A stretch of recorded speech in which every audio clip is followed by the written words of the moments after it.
2024 Paris Games is making history in one very important way. It is the first Olympics to reach full gender parity. Our NBC 10's Bianca Beltran has details on what that means and the long road it took to get here.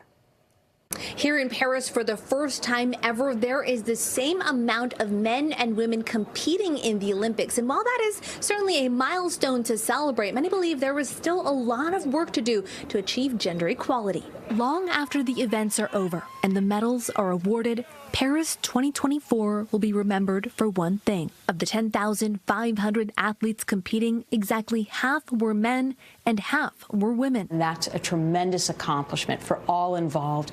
It's a tremendous milestone, but you also have to be cognizant of how far women have come and how far they still have to go. Shira Springer covered 5 Olympics as a sports reporter for the Boston Globe and NPR.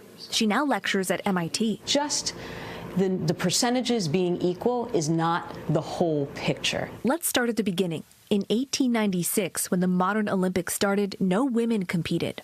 It wasn't until 4 years later when 22 female athletes were allowed to participate in the 1900 Paris Games. That number continued to slowly increase until something important happened in 1972. There's a little bit of a sharp increase in participation in the Olympics post-Title IX. Now that gender parity has been reached, the focus turns to other aspects of equality. I have heard all too often of female athletes who simply don't have either the financial backing, the coaching support, the facilities where they have easy access to practice fields or equipment. And if you don't have that, it makes getting to those elite levels that much harder. And that's why you want to have more women in leadership roles with the IOC. Women in leadership positions, I think, are more inclined to say, aha, this is a problem, this is how we can solve it, we need more women. One fix already in place for the Paris Games is placing women's events in primetime spots.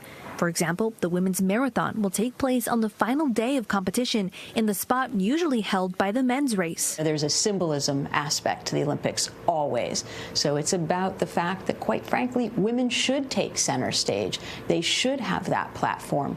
They've earned it. While athletes are equally represented, coaches are not. Only 13% of coaches were women at the Tokyo 2020 Games, and the IOC says that it is committed to finding pathways for more women to coach at the world's highest level.